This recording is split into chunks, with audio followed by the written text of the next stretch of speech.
Hello everyone, कैसे हैं आप लोग। उम्मीद करते हैं कि ठीक ठाक ही होंगे। हम लोग देखेंगे आज प्रैक्टिस मैथ, जो कि आपके SSC GD BSSC railway and other exam के लिए इम्पोर्टेंट हो सकते हैं और ख़ास करके उन स्टूडेंट के लिए ज़्यादा फायदेमंद होंगे जो कि अभी भी पुराने तरीके से ही मैथ को सॉल्व करते हैं। तो उन सब के लिए ज़्यादा फायदेमंद हो सकते हैं और जो तरीके को जानते हैं उनके लिए रिवाइजिंग हो जाएगा। तो चलिए करते हैं शुरू।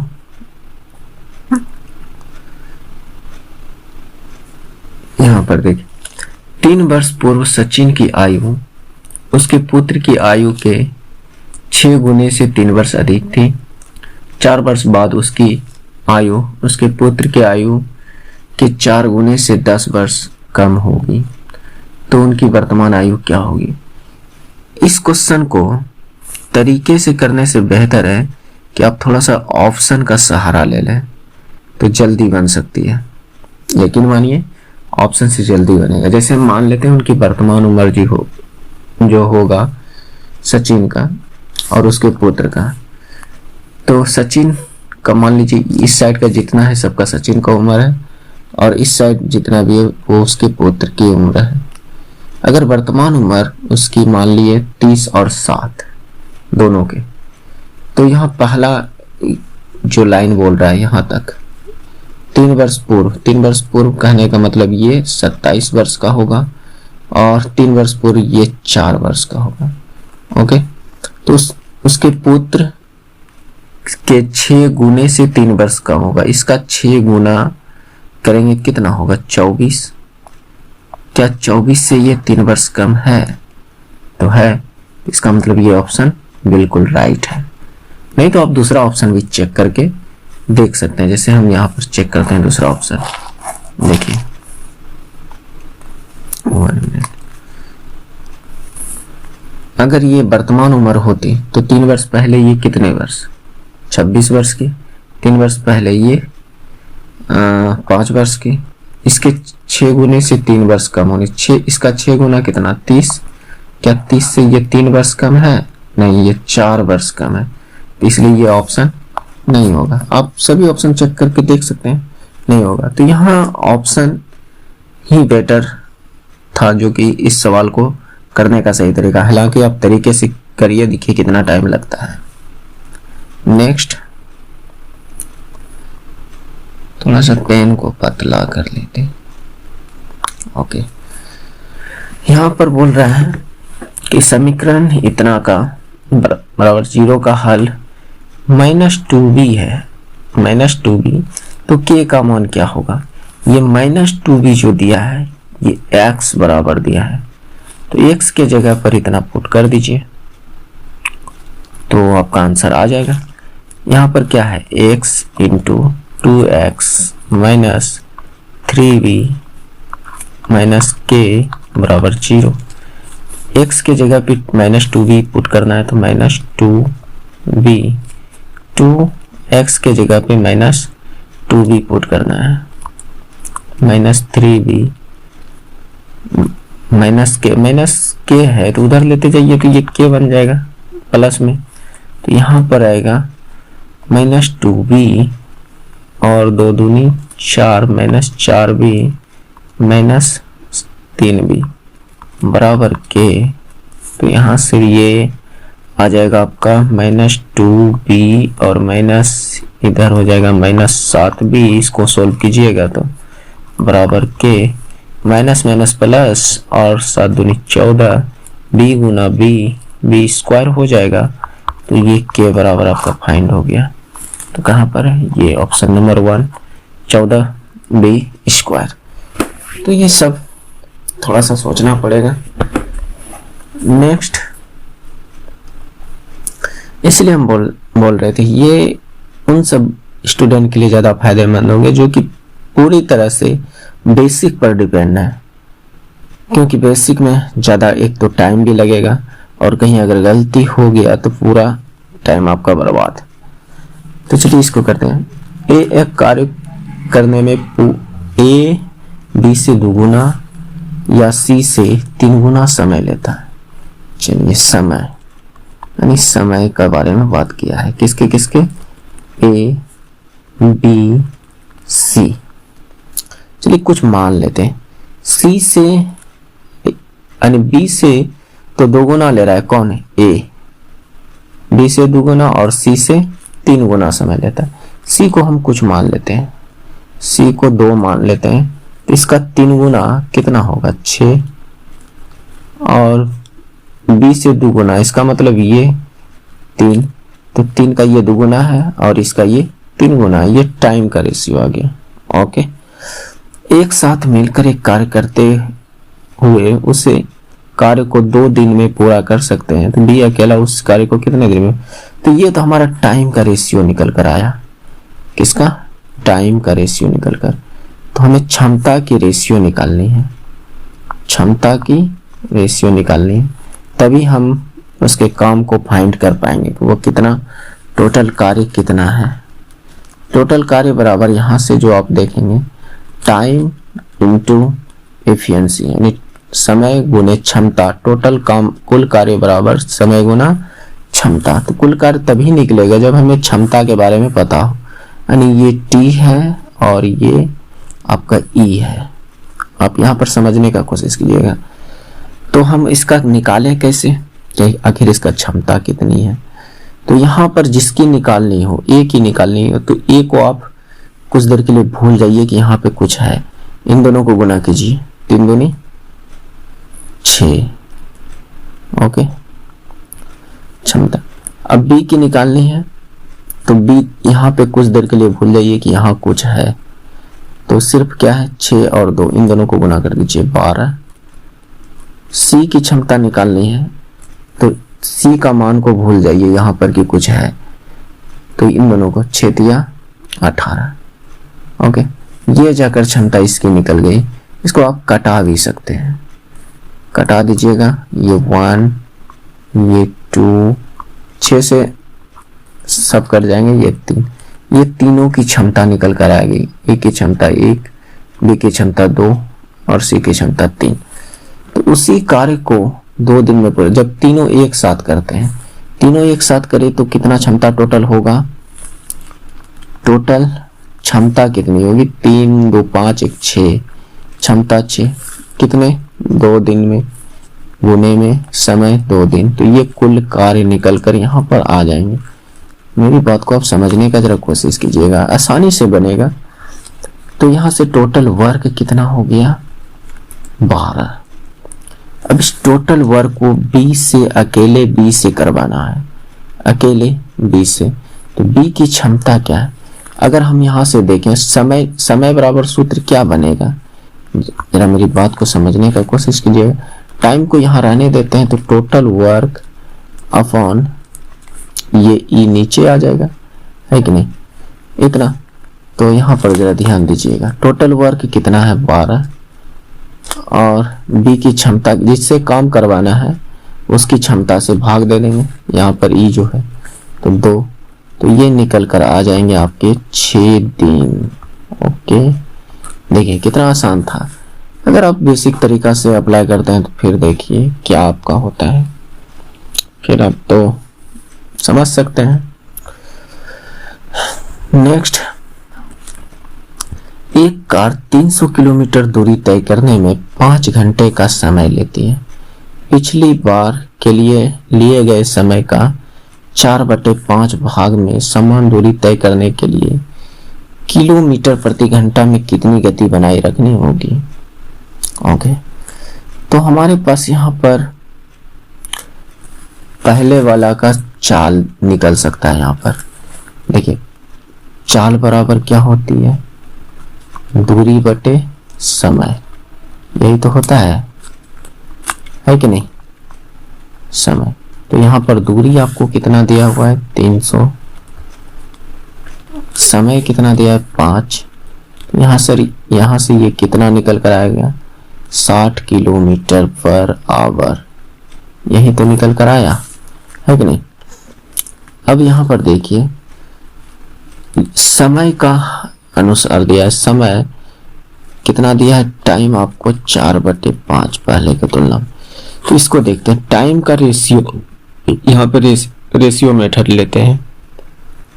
टाइम का जो रेशियो हमारे पास दिया है, पहले 5 टाइम लगता था और अब 4 लग रहा है।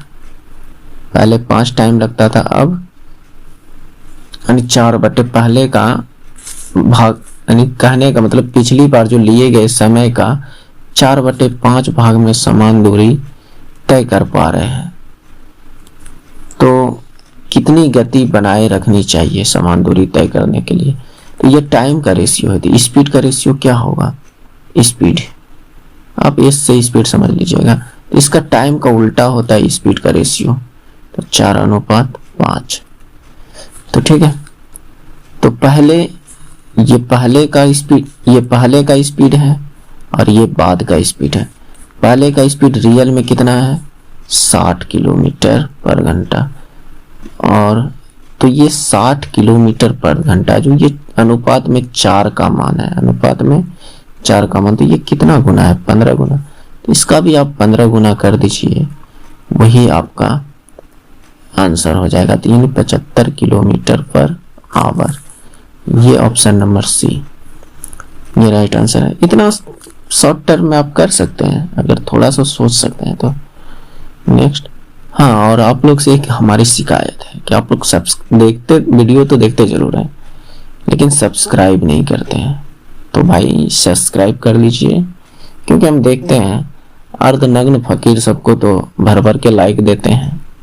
अर्धनग्न फकीर कहने का मतलब है जो क्या कहते हैं, अधकचरा कपड़ा पहन के आता है, यानी लड़कियां वगैरह, तो उसको आप भर भर के लाइक देते हैं, सब्सक्राइब देते हैं।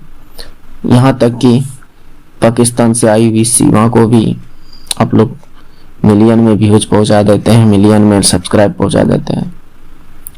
तो जो मेहनत करता है उसको कम से कम आप सपोर्ट कीजिए। नेक्स्ट देखिए क्या है, 2 पासों को एक साथ फेंका जाता है तो 6 के ठीक बराबर मान प्राप्त करने की प्रायिकता क्या होगी, यानी प्रायिकता ज्ञात कीजिए। तो 2 पासा फेंकने के मतलब कि कुल संभावना कितनी होगी? कुल संभावना 6 का स्क्वायर यानी 36, और 2 पासे को फेंकने पर 6 के ठीक बराबर मान आए। मान लीजिए ये एक पासा इधर फेंक रहे हैं और एक दोनों को एक साथ फेंकते हैं। समझने का प्रयास कीजिएगा। तो 6 कब आ सकता है? या तो एक में 1 आ जाए और दूसरे में 5 आ जाए, या पहले में 5 आ जाए दूसरे में 1 आ जाए। एक तो ये संभावना बनेगी। दूसरी संभावना क्या बनेगी? एक में 2 आ जाए और दूसरे में 4 आ जाए, या पहले में 4 आ जाए और दूसरे में 2 आ जाए। एक तो ये संभावना बनती है, ये दोनों संभावना बनती है। और कोई संभावना बन सकती है क्या 6 आने के लिए?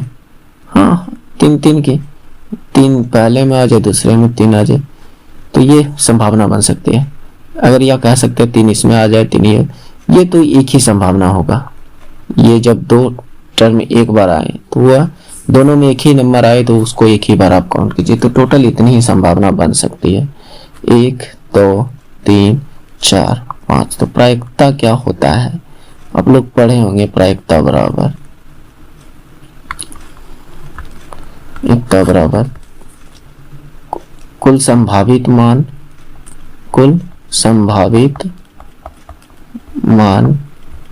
अपॉन कुल संभावना। ये आप लोग पढ़े होंगे। तो कुल संभावित मान कितनी है? 6 बार आया। कितनी बार? 6 बार क्या 5 बार? 1 2 3 4 5 बार।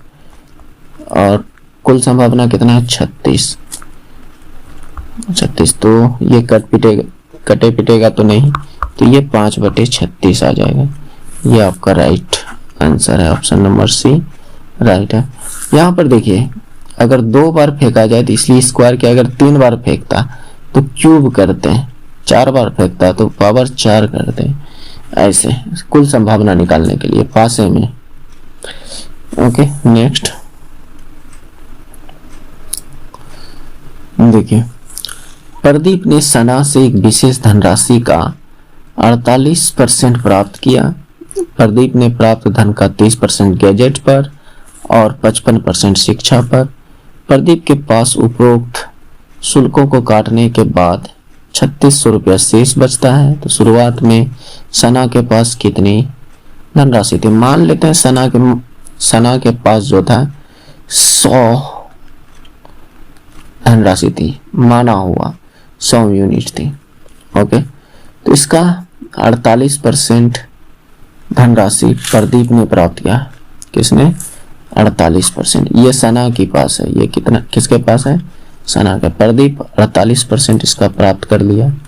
ओके, तो प्रदीप ने प्राप्त धन का 30% यानी 48 का ये प्रदीप के पास है। ये किसके पास है? प्रदीप के पास है। इसका प्राप्त धन का 30% गैजेट खरीदा। 48 का 30% कितना होगा दोस्त?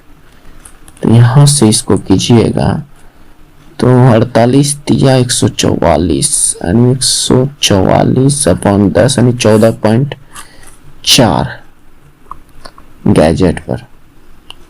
14.4 गैजेट पर खर्च किया और 55% शिक्षा पर यानी 48 का 55% शिक्षा पर खर्च किया। ओके, तो 5 से कटाइए। देखिए 11 बार में 5 से ये 20 बार में। ओके, 5 नहीं 4 से कट सकता है। 4 से ये कितने टाइम में? 5 टाइम में। 4 से ये 12 बार में। 12 गुना 11 कीजिएगा तो आपका 132 अपॉन 5। तो यहाँ से ये कितना आ जाएगा? 5 दूनी 10 बच गया आपका 3, 5 छके 30 बच गया आपका 2, 5 चौके 20 यानी 26.4 जो है आपका ये शिक्षा पर खर्च कर रहा है, एजुकेशन पर खर्च कर रहा है। प्रदीप के पास उपरोक्त शुल्कों को काटने के बाद यानी इतना खर्च करने के बाद 48 में से इतना खर्च करने के बाद 3600 रुपया शेष रह गया है। तो चलिए इन दोनों को जोड़ के 48 में घटा दीजिए। इन दोनों को आप अगर ऐड कीजिएगा तो 8 6 4 10 की 0 2 1 3 1 4 40.8 आया। तो अब बच गया कितना? इसमें 48 में से 40.8 खर्च कर दिया है तो बचा कितना? तो घटाइएगा तो यहाँ पर देखिए कितना बच जाता है 2 और यहाँ पर 7.2 माना हुआ मान का 7.2 बचा, लेकिन रियल में आपका 3600 बचा है। इतना ही के बराबर 3600 है। इसको आप कटा सकते हैं। अगर इसका यहाँ से पॉइंट हटाएं तो इधर एक 0 जुड़ जाएगा। 36 दूनी और यहाँ से ये 1 का मान 5000 आ जाएगा। 1 का मान कटा पिटा के देखिए 1 का मान 5000 आ जाएगा। तो हमको सना के पास पूछ रहा था कितनी धनराशि। सना के पास हमने माना था कि 100 यूनिट धनराशि थी। 1 यूनिट की इतनी मान तो 100 यूनिट की मान कितनी होगी? तो 2 0 इधर चिपकाइए, 2 0 इधर भी चिपका दीजिए। इतना ही आंसर आपकी हो जानी चाहिए। राइट, ये इतना आपका आंसर हो गया। 5000 नहीं 500 आएगी। तो 1 0 यहाँ से हटा दीजिए। यहाँ पर देखिए 500 ना आएगा, भाग दीजिएगा तो यहाँ 1000 कट के आया तो 500 तो 2 0 एक्स्ट्रा चिपकेंगे। 500 पर 2 0 एक्स्ट्रा चिपकेंगे क्योंकि 2 0 हमने यहाँ चिपकाया। तो ये इतना आ गया। तो आसानी से बना सकते हैं, हालांकि आप इसको और भी तरीके से बना सकते हैं। नेक्स्ट, एक समांतर श्रेणी का पहला पद क्या है जिसमें कुल 25 पद है और जिसका अंतिम पद 314 सर्वांतर 12। तो देखिए किसे करते हैं, इसका लिख लीजिए क्या क्या दिया। कुल 25 पद यानी n का मान यहाँ पर 25 दिया है। इसके लिए हम ये वाला फार्मूला का इस्तेमाल करेंगे। an बराबर a plus n-1 into D. इस प्रश्न को करने से पहले एक बार सूत्र ध्यान में याद आ जाए तो और बेहतर रहता है। और यहाँ पर अंतिम पद यानी AN दिया हुआ है 314 और सर्वांतर D दिया है 12। ओके, तो अब यहाँ पर पुट कीजिए AN कितना है 314। ए हमें निकालना है, पहला पद क्या होगा यहाँ पर पूछ रहा था, ए हमें निकालनी है। एन का मान 25 दिया हुआ है -1, टी का मान आपका दिया है कितना 12, यहाँ पे लिखे हैं 12। ओके, तो यहाँ से 314 ए प्लस इधर घटाइएगा तो 24 गुना 12 तो बराबर 44 और गुना 288। ये टोटल इतना हल कीजिएगा तो 288, तो इधर घटा दीजिए 314 माइनस 288। यहाँ तक में भी आप आंसर मार सकते हैं यूनिट डिजिट देखकर। 14 में 8 जाएगा 6 बचेगा, 6 एक ही गो में है, वही राइट आंसर ना। तो अब करके देखिए, घटा के 26 ही बचेगा। नेक्स्ट,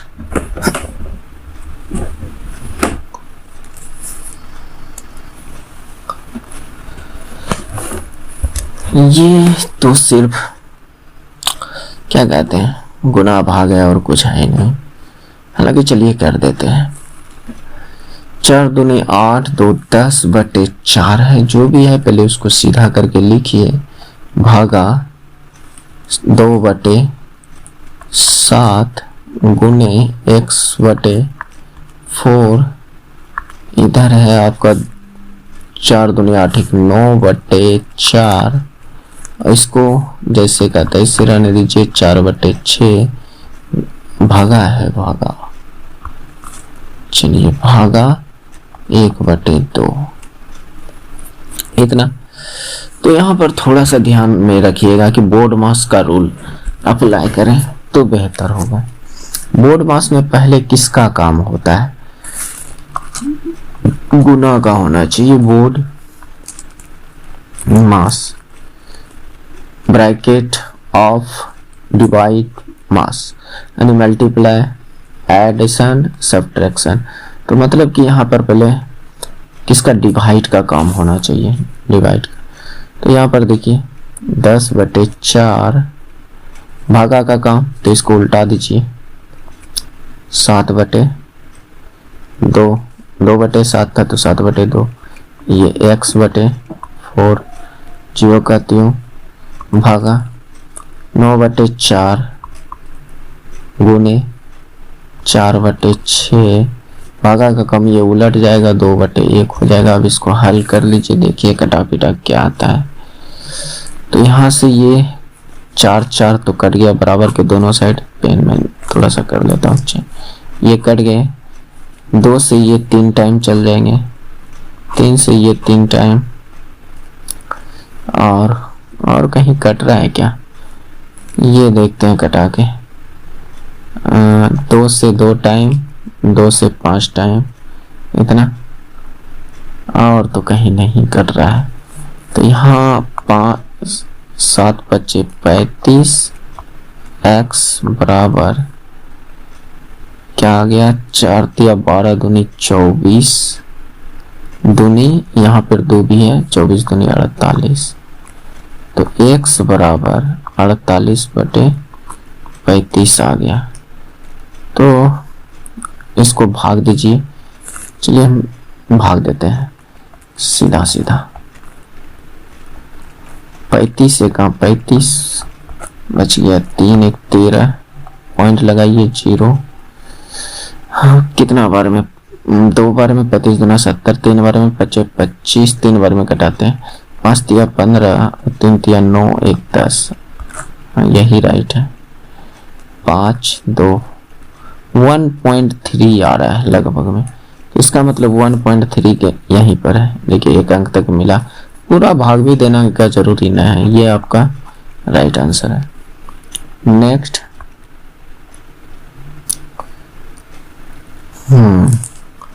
चावल और गेहूं के प्रति किलो मूल्य का अनुपात इतना है, और यदि चावल के प्रति किलोग्राम मूल्य में 25% कमी की जाती है तो गेहूं की प्रति किलो मूल्य में 10 रुपये वृद्धि हो जाती है।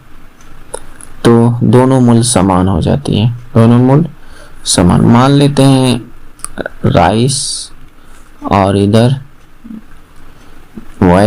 गेहूं, तो यहाँ पर ये हो गया 8:5 दिया है। इसमें 25% कमी कर दीजिए, 25% कमी कर दीजिए। तो कहने का मतलब 25% कम करने का मतलब 1/4 8 का तो कितना 2, 8 में 2 का कमी तो 6 हो गया। तो गेहूं के प्रति किलो मूल्य में 10 रुपये वृद्धि हो जाती है, गेहूं और दोनों मूल्य समान हो जाता है। यानी इसके अंतर ही हमें 10 रुपये के बराबर दिया है। इनका अंतर कितना है 1, इन दोनों का अंतर 1 और 1 का मान ही यहाँ पर हमें 10 रुपया दिया है। तो गेहूं का प्रारंभिक मूल्य क्या होगा, तो गेहूं का प्रारंभिक मूल्य कितना था 5, तो 1 का मान 10 तो 5 का मूल्य 50, 5 का मूल्य तो यही ना होगा, 5 से गुना कीजिए तो ये 10 × 5 = 50, तो ये 50। तो इस तरह से इसे शॉर्टकट भी कर सकते हैं, बाकी आप किस तरीके को इसमें अप्लाई करते हैं आप देखिए। ये सिर्फ कैलकुलेशन है, आप लोग हल करके कमेंट में आंसर दे दीजिएगा। नेक्स्ट देखिए, 2 ट्रेन ए और बी से शुरू होती है और क्रमशः 50 किलोमीटर प्रति घंटा और 60 किलोमीटर प्रति घंटा की गति से एक दूसरे की ओर यात्रा करती है। उनके मिलने के समय दूसरी ट्रेन ने पहली ट्रेन की तुलना में 120 किलोमीटर अधिक यात्रा की है। ए बी के बीच की दूरी क्या है, मान लीजिए यहाँ से कोई 2 पॉइंट है, एक ए है एक बी है, ठीक है। तो एक 50 की रफ्तार से जा रहा है, मान लीजिए ये 50 की रफ्तार से इधर से जा रहा है, इधर से, और इधर से ये 60 की रफ्तार से जा रहा है। जब दोनों कहीं मिलती है तो मान लीजिए t सेकेंड लगता है, टाइम दोनों को tt लगता है, क्योंकि जब भी देखिए आपकी स्पीड पर डिपेंड करता है कि आप कितना ज़्यादा दूरी पर मिलेंगे या कितना कम दूरी पर मिलेंगे। हालांकि जब मिलेंगे तो दोनों का समय समान होगा। जब आप एक आदमी इधर से जाएगा एक आदमी इधर से, जब मिलेगा, जब एक ही समय से चलना शुरू करे तो जो भी मिलेगा तो उसको दोनों को समान समय लगेगा। वह कहीं भी मिले, ज़्यादा दूरी पर मिले कम दूरी पर मिले, एक ज़्यादा चले दूसरे कम चले, तो उसको समान समय लगेगा। तो यहाँ से यहाँ तक की हम दूरी को क्या कह सकते हैं 50t। मेरी बात को समझने का कोशिश कीजिएगा, 50t। और यहाँ से यहाँ तक की दूरी को हम क्या कह सकते हैं, यहाँ से यहाँ तक की दूरी को 60t है कि नहीं। टोटल दूरी यहाँ से कितना निकल जाएगा, कुल दूरी कितना हो जाएगा 50t और 60t 110t होगा कि नहीं। मेरे बात को आप समझने का कोशिश कीजिएगा, ठीक है। लेकिन कहता है उनके मिलने के समय दूसरी ट्रेन पहली ट्रेन की तुलना में 120 किलोमीटर अधिक है। इन दोनों का अंतर, यानी ये 50t चला है और ये 60, इन दोनों का अंतर जो है 120 किलोमीटर है। इन दोनों का अंतर रियल में कितना है 10t का अंतर है, और इसी 10t का मान दिया है 120, तो 1t का मान कितना होगा आप लोग बता सकते हैं। ये 0 0 कट जाएगा यानी 12। ओके, तो हमको कुल दूरी निकालना है, t हमें निकल गई 110 और t बराबर 12 पुट कर देंगे यहाँ, तो आ जाएगा 11 × 12 132 0 इतना किलोमीटर। ओके, किलोमीटर में सब कुछ था तो ये किलोमीटर में यहाँ है आंसर। ओके, उम्मीद है कि आप समझ पा रहे होंगे, क्योंकि हम बिल्कुल वो कॉन्सेप्ट बताते हैं जिन कॉन्सेप्ट से आप लोग वंचित रहते हैं। और आप लोग जहाँ भी टेस्ट मारते हैं या घर में मारते हैं तो आपको देखते होंगे कि समय ज़्यादा लगता है, या आपके साथ में कोई मारता है, कोई थोड़ा अच्छा स्टूडेंट है तो वो देखते होंगे कि जल्दी कर लेता है। वो क्या है इन्हीं सब तरीकों को अप्लाई करके वो आपसे आगे हो जाते हैं। अन्यथा जीके, जीएस ये सब जो है सबका समान रहता है, थोड़ा बहुत 19-20 आपको मैथ रीजनिंग में ही पीछे करता होगा। जो फास्ट बना लेता होगा उसका नंबर ज़्यादा, जो स्लो बनाता है उसका नंबर थोड़ा कम, क्योंकि देखिए फास्ट बनाने वाले का ही जीत होती है। हालांकि ऐसा नहीं है कि आप क्वेश्चन को नहीं कर पाइएगा, लेकिन आपको समय ज़्यादा लगेगा। तो इसलिए हम चाहते हैं कि आप लोग भी कम समय में करें। नेक्स्ट, एक शहर में एक आपदा आई जिसके परिणाम स्वरूप 20% निवासी मर गए। जो शेष बचे उनमें से 40% डर के मारे भाग गए। अच्छा, मरा नहीं, भाग गए। यदि वर्तमान जनसंख्या इतनी है तो पूरे शहर में मूल जनसंख्या कितनी थी? मान लेते शहर में पहले 100 था, मान लेते हैं 100 जनसंख्या, कुछ भी मान लेते हैं, 100 वगैरह, या 100 यूनिट थी लोग। उनमें से 20% निवासी मर गया, भूकंप आया 20% मर गया। ओके, और 40% डर के मारे, शेष का 40%, अच्छा 20% मर गया, शेष कितना बचा? 80 यूनिट बचा। और इसका 40% डर के मारे भाग गया, 40% डर के मारे भाग गया। 40% कहने का मतलब कितना? ये 2 जीरो कटा, ये 32 तो भाग गए, यानी 32 भाग गए। 100 में से 32 परसेंटेज नहीं है, ये यूनिट में निकल रहा है, इसलिए हम यूनिट यहाँ पर लिए। 32 भाग गया, तो टोटल कितना भाग गए? यानी टोटल गांव से कितना खत्म हो गए? 32 और 20 52 खत्म हो चुके हैं, यानी या तो मर गए हैं या तो भाग गए हैं। तो बचे कितने हैं? 48। बचे कितने हैं? 48। इन्हीं 48 का मान वर्तमान में 126 पर डबल जीरो है, 126 पर डबल जीरो है। तो यहां से हम 100 का मूल्य निकालने का कोशिश करेंगे। तो 6 से दोनों को कटा देती, ये 8 और ये 6 से इतना आ जाएगा। इसको 100 बनाने का कोशिश करेंगे, क्योंकि यहाँ पे 100 यूनिट हमने माना था कि टोटल जनसंख्या उस समय कितनी थी? 100 यूनिट थी। तो इसको 100 बनाने के लिए 12.5 से गुना कर दें तो ये 100 बन जाएगा। तो इसको भी 12.5 से गुना कर दीजिए, आप करके देखिए। तो यहाँ पे नीचे 10, तो 1 जीरो खत्म। आप गुना कीजिए, इसको देखिए कितना आता है। हम करते हैं, हम इसको थोड़ा सा इधर गुना करते हैं। 125 गुना 21, 2 जीरो को भूल जाते हैं कि 2 जीरो था। 125 दूनी 250, 5 2 6 2 26 25, 2 जीरो को हमने 1 जीरो को भूला था, तो 1 जीरो को यहाँ पे याद कर लेंगे, है कि नहीं? इतना क्या, इतनी कहीं पर ऑप्शन में है क्या? अच्छा 5 है, 5 यहाँ पर 5 है। 26 25 0, तो ये यहाँ पर है। बात समझ रहे हैं ना आप? समझ रहे होंगे, इतना तो अपना समझ नहीं हो सकते हैं। नेक्स्ट देखिए, x + 1/x का मान दिया हुआ है बराबर में √7, तो इतना का मूल मान क्या होगा? तो आप लोगों को पता होनी चाहिए, जब इतना रहे तो इसका सीधा मेथड आप लोग को पता होनी चाहिए। a² - 2, यानी कहने का मतलब यहाँ पर a है और इसमें इसका स्क्वायर करके 2 घटा दीजिएगा, वही आंसर हो जाएगा। हालांकि आपको तरीका भी इसमें बता देते हैं, लेकिन उससे ज़्यादा टाइम लग जाएगा। a की जगह पर हम √7 रखेंगे, इसका स्क्वायर -2, तो यहाँ से ये कितना आ जाएगा? 7 - 2, तो मतलब 5। √7 का स्क्वायर कीजिएगा तो 7 - 2 5, ये 5 आंसर हो जाएगा। हालांकि आप बेसिक से इसको जाना चाहते हैं तो कर सकते हैं, इसमें कोई बड़ी बात नहीं, इसमें ज़्यादा टाइम बेसिक से भी नहीं लगने वाला है। जैसे कि हम दिखाते हैं, कोशिश करते हैं आपको भी बता दें। जैसे देखिए यहाँ पर x + 1/x बराबर √7 दिया है। ओके, हमें इतना चाहिए, हमें इतना का मान चाहिए, तो इसका दोनों का स्क्वायर कर, दोनों साइड स्क्वायर कर दीजिए।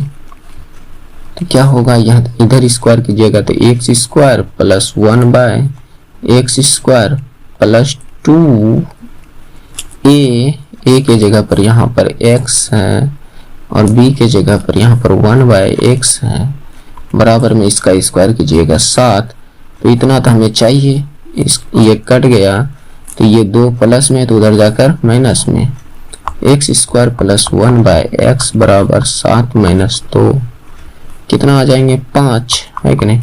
तो इतना का मान 5, तो ऐसे तो हालांकि याद रख सकते हैं इससे भी। नेक्स्ट यहाँ पर देखिए, एक घन के पृष्ठीय क्षेत्रफल में 300% की वृद्धि होती है, तो घन की प्रत्येक भुजा में कितनी प्रतिशत वृद्धि हुई होगी। चलिए देखते हैं। मान लेते हैं यहाँ पर कि घन की भुजा 10 थी, भुजा कितनी थी 10 थी, तो उसका क्षेत्रफल क्या हो जाएगा। घन का क्षेत्रफल आप लोग को पता होनी चाहिए 6a² है, यानी 6a के जगह स्क्वायर के जगह पे 10 100 यानी 600 हो जाएगा, इतना सीधा 600। तो इसके घन के पृष्ठीय क्षेत्रफल 300% की वृद्धि हो, यानी 600 का 300% कितना हो जाएगा, करके देखिए। नीचे में ये 1800 की वृद्धि होने का मतलब कि यहाँ पर ये 2400 बन जाएगा, 2400 बन जाएगा। जब क्षेत्रफल 2400 हो तो भुजा अब क्या होगी, भुजा यहाँ पर 6a² यानी मान लीजिए यहाँ पर a नहीं तो कुछ और, अब बाद में a प्लस कुछ हुआ होगा, है कि नहीं। तो मान लेते हैं y था यहाँ पर y², ओके। अब जो निकलेगा y का मान निकलेगा, तो यहाँ से 6 चौके 24 यानी 400, y² बराबर 400, तो यहाँ से y बराबर कितनी आएगी 400 का रूट, स्क्वायर रूट कर इधर आ जाएगी, तो इसका मतलब 20। तो अब जो भुजा बन गई है 20 बन गई, पहले 10 थी अब 20 बन गई। कितनी वृद्धि हुई है 10 की, कितने पर 10 पर। परसेंटेज निकालने के लिए 100 से 10 पर वृद्धि हुई, 100 पर नहीं। 10 पर परसेंटेज निकालने के लिए 100 से गुना करते हैं, है कि नहीं। तो ये 10 खत्म, तो बच गया कितना 100%। 100% की वृद्धि हुई है। हालांकि आप सीधा यहाँ से देखते हैं दुगुना हुआ है, तो इसका मतलब 100% की वृद्धि हुई है। नेक्स्ट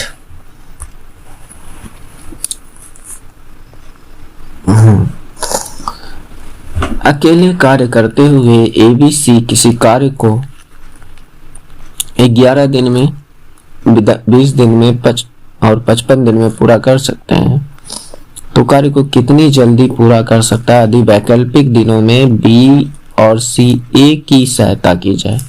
B और C A की सहायता करे तो चलिए यहाँ पर हम LCM मेथड लगाएंगे। A है एक बंदा, दूसरा बंदा B है, तीसरा बंदा C है। एक ने 11 दिन में करता है, दूसरे ने 20 दिन में करता है, तीसरे ने 55 दिन में करता है, ओके। इन तीनों का LCM हम निकालेंगे तो कितना आ जाएगा 220। आप निकाल के देखिए 11, 20, 55 का 220 आएगा। ये LCM जो आता है ये टोटल वर्क होता है, कुल कार्य होता है। अब जो हम निकालेंगे इधर ये हमारी क्षमता निकलेगी। क्या निकलेगी क्षमता, या तो एफिशिएंसी, इससे डिनोट कर सकते हैं। ये हमारा टाइम है या समय है, ये वाला रेशियो समय है। तो चलिए अब इस 11 से 220 को भाग दीजिए, वो जाकर सभी की क्षमता निकाल देगा। कहने का मतलब यहाँ 11 से भाग दीजिएगा तो ये कितना आएगा 20, यानी ए की क्षमता 20 निकल रही है। फिर 20 से भाग दीजिएगा तो ये कितना आ जाएगा आपका 11, यानी बी की क्षमता 11 निकल के आ रही है। और 55 से भाग दीजिएगा तो ये आपका कितना आ जाएगा 4, ओके, यानी सी का क्षमता 4 है। तो हमको 220 काम करवाना है और वैकल्पिक दिनों में ए की सहायता पहले बी आकर करेगी, फिर सी करेगी। तो चलिए यहाँ पर थोड़ा सा समझते हैं। टोटल हमको 220 काम करवानी है वैकल्पिक दिनों में। अगर ए का यहाँ से ए के साथ एक दिन डी आ गया तो कहने का मतलब एक दिन में कितना काम करेगा ये दोनों, तो 31 काम करेगा फर्स्ट डे, है कि नहीं, एक दिन में। फिर दूसरा दिन आएगा सेकेंड डे, दूसरे दिन, यानी दूसरे दिन कहने का मतलब जो आएगा ये दोनों आएंगे एक साथ, ए और सी आएंगे। ए की क्षमता 20 है और सी की क्षमता 4 है, तो टोटल 24 काम करेंगे दूसरे दिन। यानी 2 दिन में टोटल कितने काम यहाँ से कर लेंगे, 55 काम। 2 दिन में, ये 2 दिन में टोटल काम 55 काम करेंगे। तो 220 काम करवाना है, 55 के क्षमते से 220 काम करवाना है, तो कितने दिन लगेंगे। यहाँ से x का मान कितना निकल कर आएगा, हम x मान लेते हैं कि x दिन लगेंगे अभी इस हिसाब से। तो यहाँ ये 4 निकल कर आएगा x बराबर। लेकिन ये 55 जो था ये 2 दिन का काम था, 55 जो था ये 2 दिन का काम था, यानी इसका जो डबल आएगा वही आंसर होगा, इसका जो डबल। क्योंकि यहाँ पर देखिए 2 दिन में 55 काम कर रहे हैं, ना कि एक दिन में। ये 2 दिन का काम था, ठीक। तो 2 दिन के हिसाब से ये आ रहा है, यानी यहाँ से इस हिसाब से यहाँ से x का मान 4 आ रहा है। इसका मतलब ये आंसर डबल होनी चाहिए, 8 दिन आपका आंसर आएगा। हो सकता है हम आपको समझाने में थोड़ा सा असमर्थ हैं, लेकिन अगर इस तरीके से आप सोच सकते हैं तो इस प्रश्न को बहुत जल्दी और आसानी से कर सकते हैं। कोशिश करेंगे कि अगर नेक्स्ट डे अगर ये क्वेश्चन आया तो उसे और अच्छे से समझाने का कोशिश करेंगे, लेकिन अभी तो हमारे अनुसार यही ठीक है। देखिए, निम्नलिखित व्यंजक को हल कीजिए। इसको हल करना है, इसमें कुछ है नहीं, सिर्फ कैलकुलेशन है। क्या है, 512/343 पर पावर जो है वो 2/3 है, गुने में। चलिए यहीं पे हम डायरेक्ट देखते हैं क्या हम लिखेंगे। चलिए समझिए, देखिए यहाँ पर 3 होने का मतलब, अगर थोड़ा सा मेरा बात को कॉन्सेप्ट में समझने का कोशिश कीजिए। अगर हम √2 लिखे हैं तो इसका मतलब हम 2 पर पावर 1/2 लिख सकते हैं, बात समझ रहे हैं। अगर हम √2 करने में 3 डालते हैं तो इसका पावर मतलब कि 2 पर पावर 1/3 लिख सकते हैं। अगर करने में हम 5 डालेंगे, तो इसका मतलब 2 पर पावर 1/5 लिखते हैं। जो यहाँ होता है वही करने में होता है, जो यहाँ होता है वही करने में होता है। और करने में होने का मतलब कि इस अंदर से 3 गो का जोड़ा निकालना है अंदर से, और यहाँ पर कहने का मतलब अंदर से 2 गो का जोड़ा निकालना है, सिर्फ रूट है। तो वही बात है, यहाँ पर ये 3-3 का पेयर बन के निकलेगा। ये 8 का क्यूब है, ये 8 का क्यूब है। तो इसको हम मिटाते हैं। थोड़ा सा मेरी बात को समझने का यहाँ कोशिश कीजिएगा, इसमें सिर्फ कैलकुलेशन है और कुछ है नहीं दोस्त। देखिए, ये 8 का क्यूब है और ये 7 का क्यूब है, और ये 3 तो निकल चुका है, बचा सिर्फ स्क्वायर 2 गुने में। यहाँ पर ये करने में इसको जो है रहने देते हैं, यानी √2 पर पावर 3/2 रहने देते हैं। या तो हम इसको ऐसे भी लिख सकते हैं और हो सकता है आसान हो जाए, क्योंकि हम भी इसको फर्स्ट बार ही कर रहे हैं। देखिए, इसको यहाँ पर ऐसे 2 पर पावर, इसका रूट यहाँ पर 2 होगा कि नहीं, लिखे या ना लिखे ये यहाँ पर पहले से 2 होगा, ये उठकर नीचे आ जाएंगे तो ये 3/4 बन जाएंगे, 3/4। और नीचे में ये कितना है, यहाँ पर 3 है तो ये 729 है, तो इसका मतलब 9 है। ये इसका जो इसको इतना सा का हल करेंगे तो 9 आएगा। 3 रहने का मतलब इसको 3 का जोड़ा निकालना है। 9 गुना 9, 9 में 81, 9 729 तो 9 है। अब यहाँ पर गुना में जो है 8 पर पावर माइनस इतना है, 8 पर पावर माइनस 9/4 है। तो क्या 8 के पावर को हम इतना लिख सकते हैं क्या, 2 पर पावर 3 गुने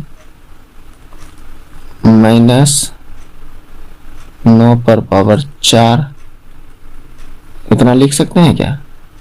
तो मेरे उम्मीद से लिख तो सकते हैं, लिख सकते हैं। चलिए देखते हैं। तो ये 2 पर पावर माइनस का 27 गुना में पावर शायद जुड़ता है, यहाँ देखते हैं 27/4 इतना ये रहा।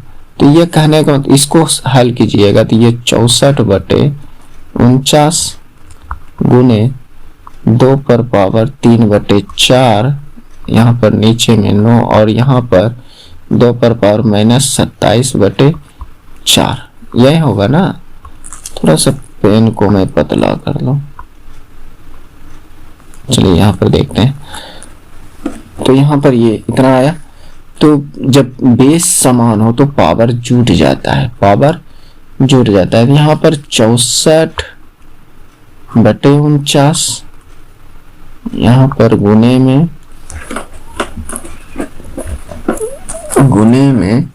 2 पर पावर इतना, इन दोनों का पावर क्या हो जाएगा, जुट जाएगा। तो 7 में 3 गया, 27 में 3 जाएगा तो माइनस का 2 पर पावर 24 होनी चाहिए, 2 पर पावर 24/4 और नीचे में 9, नीचे में 9। कहीं लगता है दोस्त गलती कर रहे हैं हम, देखते हैं कहाँ पे गलती है, क्योंकि आंसर हमारे अनुसार से तो नहीं आ रही है। अच्छा यहाँ पर माइनस इतना आया। अच्छा इसके पावर को अगर हम कटा दें, अब पावर को कटा सकते हैं, हाँ कटा सकते हैं। चलिए देखते हैं। यहाँ पर -24 है, कितना है -24, तो -6 पावर आ गया, ठीक है। यानी इस 64 को हम 2 पर पावर कितना लिख सकते हैं, 2 पर पावर 2 दूनी 4 दूनी 8 दूनी 16 दूनी 32 24 6, 2 पर पावर 6 और इस 2 पर पावर -6 और नीचे में 49 गुने 9, 49 गुने 9। तो यहाँ पर क्या बचा, पावर घट जाएगा, यानी 2 पर पावर 0 और यहाँ 49 गुना 9, 49 गुना 9। तो यहाँ पर कितना हो जाएगा, 2 पर पावर 0 होने का मतलब 1 और यहाँ 49 गुना 9 कीजिएगा तो 441। तो ये आपका आंसर 1/141। चलिए मैंने सही कर दिया। ये सब में सिर्फ कैलकुलेशन होता है दोस्त, इस तरह के प्रश्न में कैलकुलेशन और कुछ होता नहीं है। नेक्स्ट, किसी भिन्न के अंश में 25% वृद्धि की जाती है और हर को दोगुना की जाती है, तो इस प्रकार प्राप्त भिन्न 5/17 के बराबर है। तो वास्तविक भिन्न क्या है? मान लेते हैं वास्तविक भिन्न जो है, वास्तविक भिन्न x/y है, x/y है, ये मान लिए। ओके, तो यहाँ पर हम लोग देखेंगे, मिनट थोड़ा सा चलिए रहने दें। तो भिन्न के अंश में 25% वृद्धि, यानी x में x का 25% आप बढ़ा दीजिए, ये हो जाएगा 25%। और y हर में 2 गुना कर दीजिए, y पहले y था तब ये 2y हो गया। तो अब ये जाकर भिन्न जो बना 5/17 प्राप्त होता है। ये प्रश्न हुआ। तो ये कितना बन गया आपका 125x बटे 100, ये बड़की लकीर के नीचे 2 हुआ है बराबर 5 बटे 17। यहाँ से इसको कटा सकते हैं, 25 पचे 25 चौका 100, यही ना। तो यहाँ से इसको और ज़्यादा सिंप्लीफाई कीजिएगा तो 5x बटे ये 2y ऊपर चल जाएगा तो 8y बन जाएगा, ये बन जाएगा 5 बटे 17। ये 5 से 5 खत्म, तो x बटे y बराबर क्या आ जाएगा 8 बटे 17। हल करके देखिए, बस यही आंसर हो जाना चाहिए 8 बटे 17। नेक्स्ट देखिए यहाँ पर इस सवाल को आप भी रोक कर पहले कीजिए, देखिए कितना समय लगता है आपको बनाने में। हमारे तरीके से देख लीजिएगा कि कितना समय में बन गया। अधिक किसी राशि पर इतना प्रतिशत वर्ष की दर से 3 वर्ष के लिए चक्रवृद्धि ब्याज इतना है, तो समान राशि पर समान अवधि के लिए समान दर पर साधारण ब्याज क्या होगा। चलिए देखते हैं।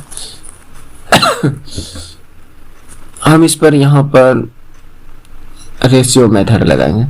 रेट को पकड़ते हैं, 9 × 18 7 25 बटे 2% है, 25 बटे 2, इसी रेट को हम पकड़ते हैं। इस परसेंट है, इसको हल करेंगे तो कितना आ जाएगा 25 बटे 2%। को हटाने के लिए नीचे में 100 कहने का मतलब ये 25 चौका 1 बटे 8। ये मूलधन, ये अमाउंट चक्रवृद्धि ब्याज पर ले रहे हैं, तो 3 वर्ष है, इसका मतलब ये 8 था, 8 से 9 हो गया। 3 वर्ष के लिए इसका क्यूब कीजिए, अनुपात में क्यूब कीजिए। अमाउंट मतलब कि मिश्रधन, अमाउंट मतलब मिश्रधन, पी मतलब मूलधन, तो इसका क्यूब कीजिएगा तो 512 आएगा और इसका क्यूब कीजिएगा तो 729 आएगा। पहले मूलधन इतना था और अब मिश्रधन इतना हो गया। तो ब्याज क्या होता है, मिश्रधन माइनस मूलधन, तो इन दोनों का अंतर ही ब्याज होगा, इन दोनों का अंतर ही ब्याज होगा, इन दोनों का डिफरेंस। तो यहाँ पर 712 यानी 217 ही ब्याज है। रियल में 217, रियल में नहीं अनुपातिक मान में 217, और रियल में ब्याज कितना दिया है 680। तो एक का मान कितना होगा 680 अपॉन 217। अब यहां तक में हमें अंदाजा मिल गया कि यह आंसर क्या होगा। आप लोग को अगर पता है तो बताइएगा यहां तक में क्या आंसर हो सकता है। और हमें चाहिए कितना 512 का मान, ये मूलधन है, ये क्या है मूलधन। एक का मान इतना आया तो इतना का मान कितना, तो P बराबर यहां से निकल के आएगा 680 अपॉन 217 गुने में 512, ये हमारा मूलधन होगा, ये हमारा मूलधन होगा। तो अब हमें निकालना है साधारण ब्याज। रेट वही लेना है, दर वही लेना है और मूलधन ये लेना है। तो साधारण ब्याज तो आप लोगों को पता होनी चाहिए दोस्त कि साधारण ब्याज 1 मिनट, इसको थोड़ा सा मैं छोटा कर दूं।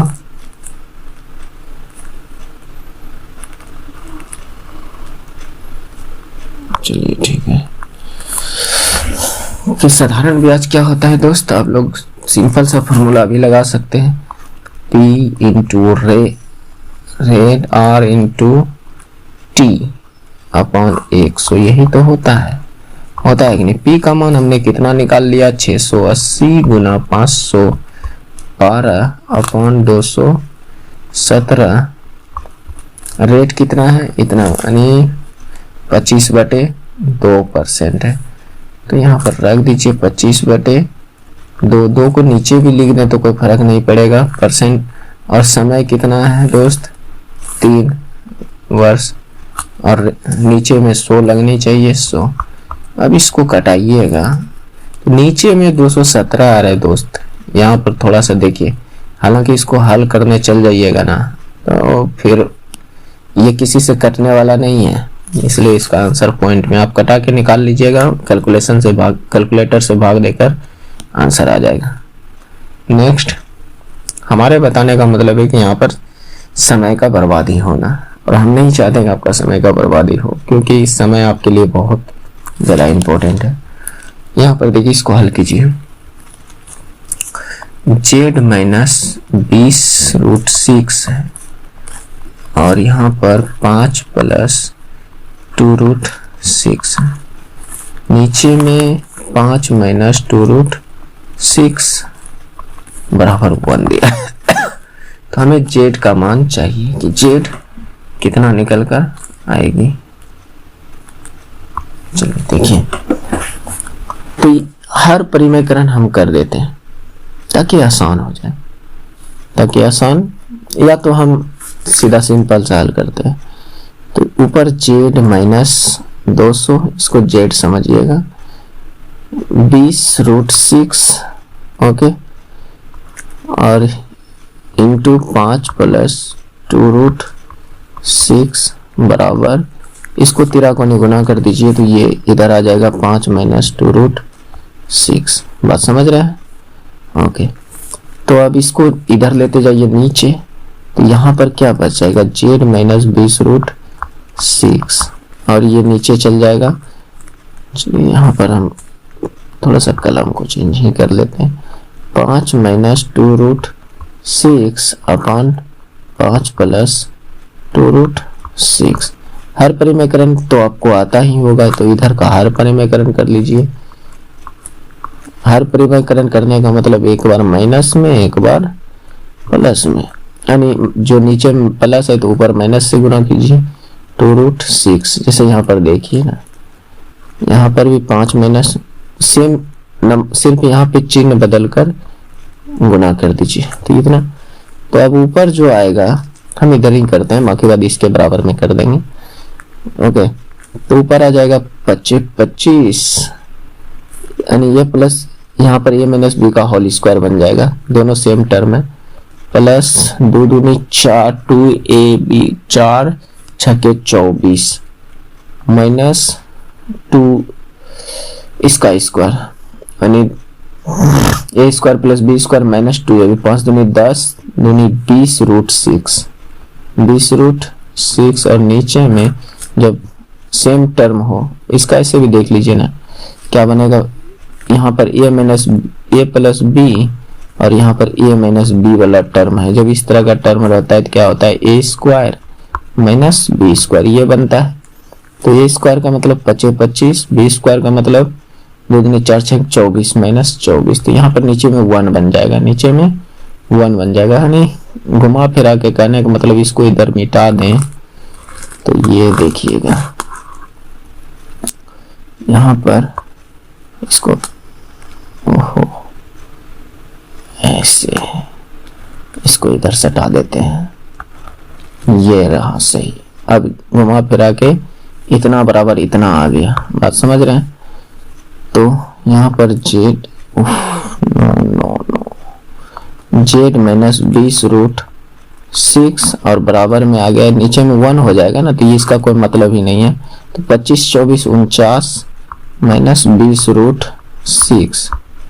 तो यहाँ पर देखिए, यहाँ 20√6, यहाँ भी 20√6, तो इसका मतलब ये जो मान आया है वही z का मान आया है, वही z का मान आया है।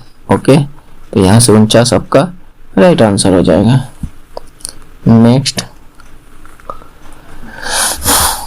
ठीक है, 150 मीटर लंबी 2 मेट्रो रेल विपरीत दिशाओं में बढ़ रही है, वे 15 सेकेंड में एक दूसरे को पार करती है। यदि रेल अन्य से 3 गुना तेज है, एक रेल अन्य से 3 गुना तेज है, तो तेज मेट्रो की चाल क्या होगी? ठीक है, देखते हैं। तो यहाँ पर स्पीड का रेशियो दिया है, एक मान लीजिए T1 है, एक रेल T2 है। एक रेल T1 के एक रफ्तार है तो दूसरा का 3 गुनी है, 1 से 3 गुना तेजी से चलता है। तो 2 मेट्रो विपरीत दिशाओं में बढ़ रही है, 15 सेकंड में एक दूसरे को पार कर जाती है, 15 सेकंड में एक दूसरे को पार कर जाती है। चलिए देखते हैं। तो यहां से दोनों का मिला के रिलेटिव स्पीड कितना निकलेगा? तो 150 यानी 150 दोनों की लंबाई समान है, 150 300 मीटर की है। और यहाँ से ये चाल इसकी कितनी निकल कर आ जाएगी अपन 15, तो यहाँ से ये क्या हो जाएगा आपका 20, 15 दूनी 30, हाँ तो 20 मीटर पर सेकेंड आ गया, 20 मीटर पर सेकेंड आ गया। तो अन्य 3 से 3 गुना। तो तेज मेट्रो रेल की चाल क्या है, तेज मेट्रो रेल की चाल क्या है, चलिए देखते हैं। तो ये 20 मीटर प्रति सेकेंड रिलेटिव स्पीड आ चुका है। तो इसको करने का मतलब है इन दोनों का स्पीड मिलाकर 4 का मान हमारे पास 20 दिया है। तो 1 का मान कितना आएगा, 1 का मान कहने का मतलब यहाँ पर 5 मीटर पर सेकेंड आएगा, 5 मीटर पर सेकेंड। तो यहाँ पर रख दे तो एगो का 5 मीटर पर सेकेंड है और एगो का 3 गुना है, तो इसका मतलब 15 मीटर पर सेकेंड है। तो हमें निकालनी कितनी की है, मीटर पर सेकेंड में निकल रहा है, मीटर पर सेकेंड में हमें किलोमीटर प्रति घंटा में निकालनी है। ओके, तो जो स्पीड है, तो स्पीड वाला ज़्यादा स्पीड वाला कौन है 15, तो 15 मीटर प्रति सेकेंड में करने के लिए 18/5 से गुना करेंगे, ये किलोमीटर प्रति घंटा में आ जाएगा, मीटर प्रति सेकेंड से यहाँ पर लाने में ये 5 तिया और 18 तिया 54 किलोमीटर प्रति आवर, इस तरह से निकल सकता है। ओके, तो ये तो नहीं होगा, तो यहाँ से ये आंसर निकल कर आ जाएगी। उम्मीद है कि आप समझ पा रहे होंगे। नेक्स्ट, व्यक्तिगत रूप से ABC एक कार्य को इतना दिनों में पूरा कर सकते हैं और भी अपना काम शुरू करते हैं, लेकिन 2 दिन बाद ये छोड़ देते हैं। उसके बाद CB के साथ कार्य करना जारी रखता है। तो कार्य को कितने दिन में कर लेंगे, कितने दिन लगेंगे करने में, ठीक है देखते हैं। LCM मेथड ही बनाते हैं, ये हमें वही मेथड बढ़िया लगता है और आप लोगों को भी सजेस्ट करेंगे कि यह मेथड सीखें। नहीं सीखे हैं तो अभी तक सीख ले दोस्त, क्योंकि इससे आसानी से बनता है। हालांकि ऐसे करने में हो गया 1/A + 1/B, तब आपका बहुत टाइम लगने वाला है। इसलिए ये ऑल द मेथड पुराना मेथड है, इसलिए नया मेथड अपनाइए। इन तीनों का एलसीएम कितना हो जाएगा 120, यानी 120 जो हो जाएगा वो टोटल कार्य हो जाएगा। अब इनकी क्षमता निकाल सकते हैं, 8 से भाग देंगे तो ये 15, 10 से भाग देंगे तो ये 12 और 15 से भाग देंगे तो ये 8। ये इसकी क्षमता निकल कर आ गई 8, ठीक है। तो अब हमें 120 काम करवानी है। ओके, ए बी अपना काम शुरू करता है, पहले ए बी आता है, ठीक है। 15 12 27 यानी दोनों एक दिन जो करेगा 27 करेगा, लेकिन वो 2 दिन करता है तो उन्हें 2 प्लस अब जो है सीवी कर रहा है, अब जो है सीवी कर रहा है। सीवी कितना है 12 8 20। तो अब कितने दिन लगेंगे, ये टोटल काम इधर का काम दोनों बराबर होंगे, हो गए। तो ये आपका निकल के आ जाएगा 120 माइनस 27 दूनी 54 बराबर 20x। x दिन मान लेते हैं कि बाद में जो लग रहा है ये BC को x दिन लग रहा है। तो यहाँ से हल कीजिएगा तो ये 54 घट के कितना आ जाएगा 6 और नीचे 11 5 गया 66। तो 20x बराबर 66। तो यहाँ पर देखिए x बराबर कितना आ जाएगा 66/20। और पहले भी 2 दिन कर चुका है, क्योंकि 2 दिन जो है ये भी कर चुका है। तो कुल समय पूछ रहा है कितना दिन, तो एक समय तो ये लगा, यानी BC को इतना समय लगा और AB को 2 दिन लगा था, तो प्लस 2 दिन, कुल समय बराबर क्या हो जाएगा, कुल समय एक तो ये समय और ये वाला समय, दोनों समय। तो 66/20 प्लस 2 दिन, इसको कीजिए हल, देखिए कितना आता है 20 दूनी 40 और 66 जोड़िएगा तो 106/20 इसको और ज़्यादा सिंप्लीफाई कीजिएगा तो 53/10 क्या ऑप्शन में कहीं दिख रहा है? नहीं दिख रहा, तो हमारे में से ऑप्शन में नीचे होनी चाहिए थी। देखते हैं नीचे है क्या। हाँ, 53/10 है। तो इस तरह से आसानी से इसको बना सकते हैं। नेक्स्ट देखते हैं। ये लीजिए, फिजिक्स का प्रश्न आ गया, लगाइए। ये इजी प्रश्न है। F बराबर एम ए लगा सकते हैं। F बराबर एम ए। F दिया है 100 न्यूटन और हमसे पूछ रहा है दाब। अच्छा, दाब पूछ रहा है तो ये नहीं लगा सकते हैं। दाब बराबर होता है फॉर्मूला बल बटे क्षेत्रफल, बल बटे क्षेत्रफल ये होता है। ओके, तो ये जो मीटर स्क्वायर दिया ये क्षेत्रफल है और ये बल है। तो लगाइए, बल 100 है और 100 न्यूटन है और क्षेत्रफल कितना है? 2.5 मीटर स्क्वायर।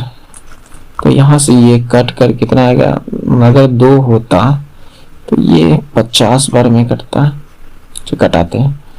ये 5/2, 25 चौके 8। क्या हम कर रहे हैं? 25 चौका 40 न्यूटन आएगा।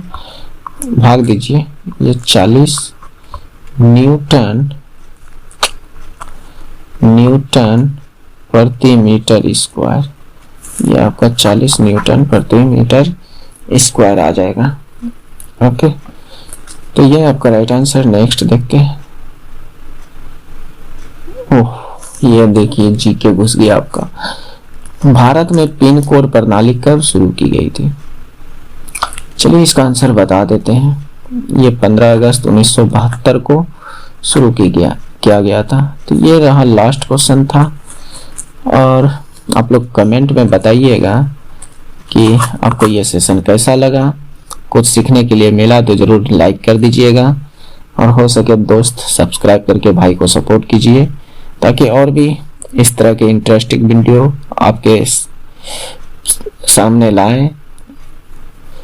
तो जय हिंद दोस्त, मिलते हैं किसी और वीडियो में और अच्छे प्रश्न लेकर, जो कि आपको बहुत ज़्यादा फायदेमंद कर सकते हैं, चाहे आप किसी भी चीज़ का तैयारी कर रहे हो। तो थैंक यू।